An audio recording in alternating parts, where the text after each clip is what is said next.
بسم اللہ الرحمن الرحیم۔ میں ہوں طارق سمیر، ڈیلی ممتاز ڈیجیٹل کے ساتھ۔ ناظرین، میں نے 2-3 موضوعات پہ بات کرنی ہے۔ ایک تو عمران خان صاحب نے بڑی مشہوری کی تھی ڈونلڈ لو کی، اب وہ دوبارہ پاکستانی میڈیا میں اس کو بڑی کوریج مل رہی ہے۔ اور پہلے خان صاحب کہتے تھے یا پی ٹی آئی کہتی تھی کہ جی سازش کی، اب الیکشن میں دھاندلی کے معاملے میں ڈونلڈ لو نے ایک اہم بیان دیا ہے، اس پر کو میں اپنی گفتگو کروں گا۔ پھر دوسرا بڑا اہم معاملہ ہے ناظرین، وزیر دفاع ہیں خواجہ آصف صاحب، ان کو کون دھمکی دے سکتا ہے؟ اور وہ بھی ریٹائرڈ افسران کو پارلیمنٹ میں بلانے پر، یہ کیا چکر ہے؟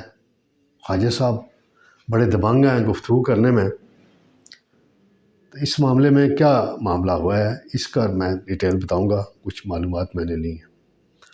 پھر میاں نواز شریف صاحب کی شریف فیملی ہے، اب آخری کیس میں بھی ان کے دونوں بیٹے بری ہو گئے ہیں، اور یوں لگتا ہے کہ پاناما کا باب اب ہمیشہ کے لیے بند ہو گیا۔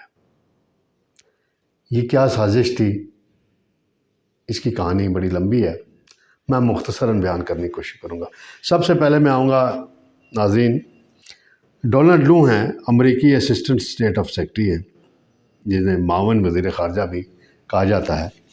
انہوں نے بڑی شہرت حاصل کی تھی 2022 میں، جب عمران خان صاحب کے خلاف تحریک عدم اعتماد داخل ہوئی، تو پاکستان کے سفیر تھے اسد مجید، انہوں نے ایک سائفر بھیجا جس میں یہ تاثر ابھرا کہ جی امریکہ نے کوئی دھمکی دی ہے کہ عمران خان کو نکال دو تو پاکستان کے ساتھ معاملات ٹھیک ہو جائیں گے، ورنہ ہر قیمت ادا کرنے کے لیے تیار ہو جاؤ۔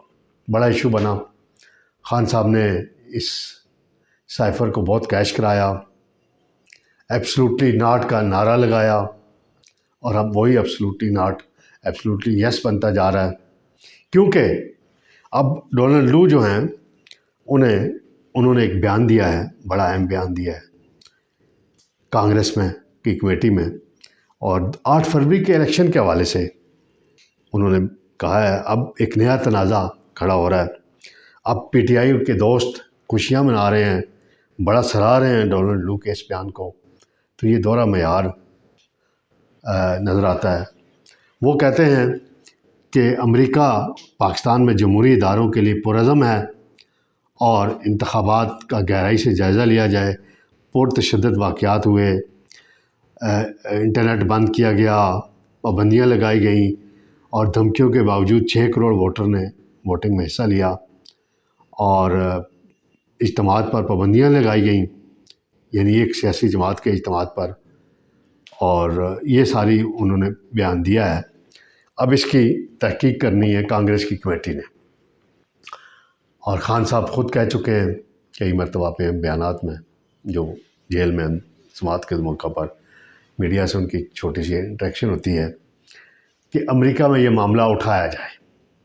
ایک وقت میں خان صاحب آپ کہتے ہوتے تھے کہ امریکہ کون ہوتا ہے، تو اب امریکہ کون ہوتا ہے؟ پھر اس وقت اگر اس نے غلط کیا تھا تو اب بھی غلط ہے۔ پھر یہ بات ہمیں اپنے معاملات، اپنے پاکستان کے معاملات یہیں رہ کر بات کرنی ہوگی۔ IMF کے ساتھ معاہدہ بھی ہو گیا ہے، آپ نے خطوط بھی لکھے، مظاہرے بھی شہباز گل نے وہاں کروا لیے، نعرے بازی بھی بیہودہ قسم کی کرا لی، گھٹیا زبان بھی استعمال کر لی، کوئی اس کا فائدہ نہیں ہوا۔ پاکستان کی ریاست کے جہاں تک معاملات آتے ہیں، کوئی بھی سیاسی رہنما ہو، اس کو اس سطح پہ نہیں جانا چاہیے۔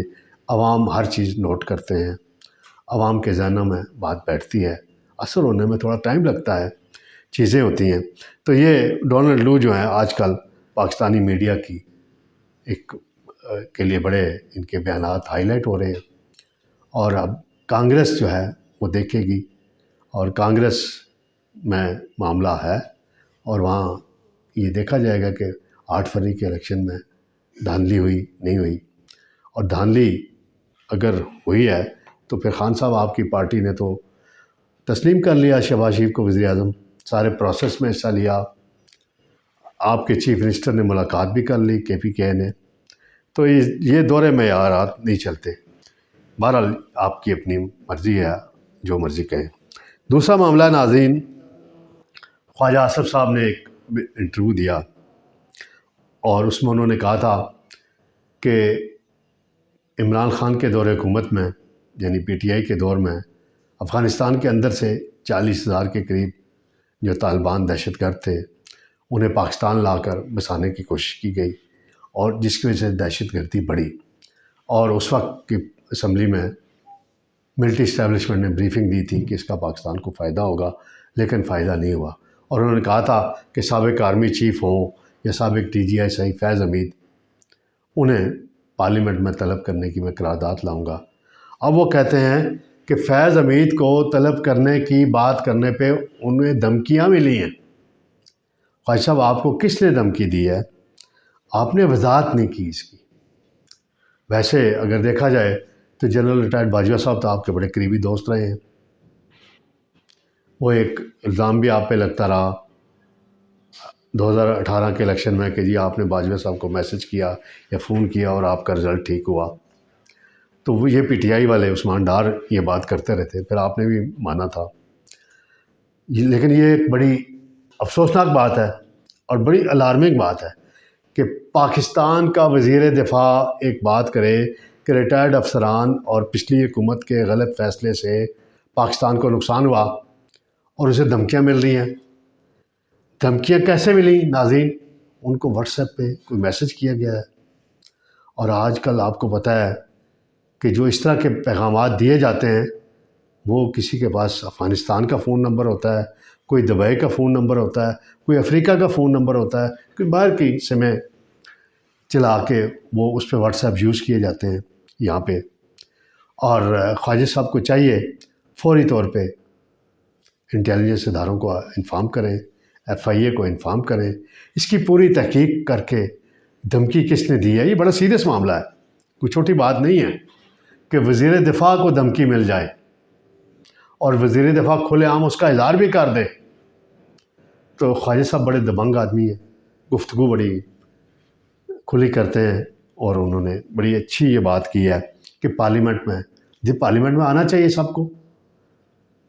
پارلیمنٹ ادارہ ہے، وہاں آئیں، وہاں آ کے اپنا بریف کریں. اور میں نے تو لکھا ہے کہ نیشنل سیکورٹی کمیٹی جو ہے، ایک کمیٹی ہے اسپیکر کی سربراہی میں بنتی ہے، اس کو فوری طور پر بنا کر فعال کیا جائے. وہاں آرمی چیف کو بھی بلایا جائے، موجودہ ڈی جی آئی صحیح کو بلایا جائے، سابق آرمی چیف کو بلایا جائے، سابق ڈی جی آئی صحیح کو بلایا جائے.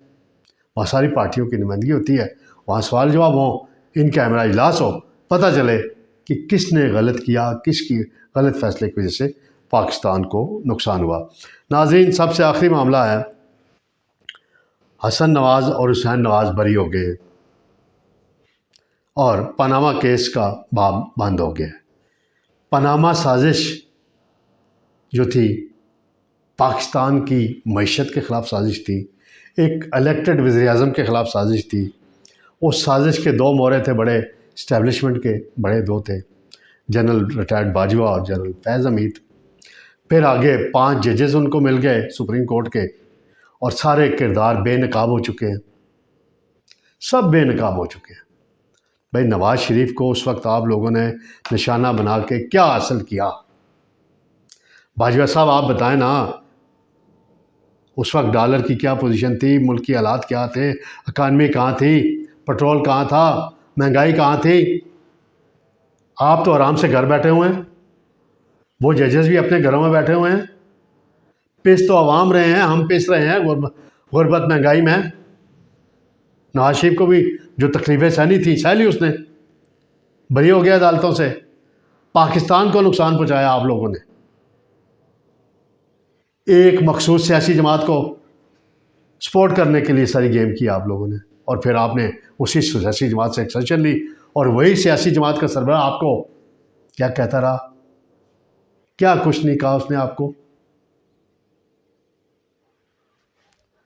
وہ ریکارڈ پہ ہے ساری باتیں، عمران خان صاحب کی تقریریں، باجوہ صاحب آپ کے متعلق.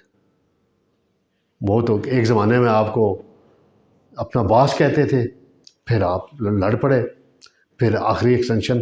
ہاں ایکسٹینشنوں کا ذکر ہو رہا ہے، ابھی ایئر چیف کو بھی ایکسٹینشن دی گئی ہے. تو میری رائے میں ایکسٹینشنز کا سلسلہ ختم ہونا چاہیے اس ملک میں. ایک باجوہ صاحب کو ایکسٹینشن ملی، کتنا آج تک پاکستان بھگت رہا ہے. نواز شریف نے ایکسٹینشن نہیں دی جنرل علی شریف کو. اگر وہ دے دیتے تو نہ پاناما ہوتا، نہ ڈان لیکس ہوتی، نہ کچھ اور ہوتا. یہ میں نہیں کہہ رہا، یہ باجوہ صاحب کے الفاظ ہیں. جاوید چودھری کے انٹرویو میں انہوں نے کئی بات کہی تھی. تو یہ ساری صورتحال ہے. ابھی وزیر اعظم صاحب نے کابینہ کا اجلاس کیا ہے اور انہوں نے بڑا اچھا اعلان کیا ہے. نہ وزیر اعظم تنخواہ لے گا، نہ وزراء تنخواہ لیں گے، نہ امارات لیں گے. بڑی اچھی بات ہے. لیکن آپ نے بجلی گیس کی چوری روکنی ہے تو اس کا آسان حل قیمتیں بڑھانا نہیں ہے. میں نے کل بھی کہا تھا ایک وقت آئے گا لوگ میٹر اتار کے آپ کے دفاتر کے باہر کھڑے ہوں گے، گلے میں لٹکائے ہوں گے بجلی گیس کے میٹر. ظلم اتنا کریں کہ عوام سہ سکے. چوری روکیں، کرپشن روکیں، بدعنوانی روکیں. یہ تو نمائشی سا اقدام ہے. تنخواہ نہ لیں وزراء، تنخواہ لے بھی لیں نہ بھی لیں، کوئی اتنا فرق نہیں پڑتا. اصل چیز ہے عوام کے مسائل حل کرنے کی بنیاد آپ رکھیں، اور ہمیں توقع رکھنی چاہیے آپ صحیح ڈائریکشن میں آگے بڑھیں گے. ناظرین، انشاءاللہ کل آپ کی خدمت میں دوبارہ حاضر ہوں گے. اللہ حافظ.